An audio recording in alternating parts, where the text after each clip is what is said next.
Бұл кім көрінгеннің ойнақ салатын жер емес. Бұл әділдік орнататын құзырлы орын. Бұл жерде бейбастақтық жасағандар заң шеңберінде жазаланады.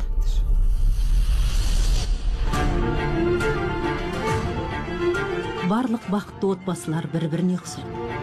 Ал басынан бағы тайған кез келген отбасының өзіне тән қиыншылықтары болады. Бақытты іздегенмен таппайсың. Бақытты әркім өзі жасайды. Ал тірнектеп жүріп қол жеткізген бақытыңнан бірақ сәтте айырылып қалуың ғажап емес. Қарсы алдыңда кім тұрғанын білесің бе? Ең мықты отбасылық сот судьясы Гозеде Енерсой. Ұлым құрылыс компаниясында жұмыс істейді.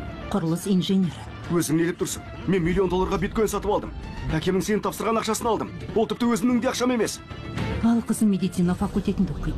Биыл Erasmus бағдарламасы бойынша Голландияға оқуға кетті. 1 жыл сол жақта оқиды. Мен ешқашан дәрігер болғым келмеген, Толга. Ешқашан армандаған жоқпын. Бұрыннан билеуді армандаған.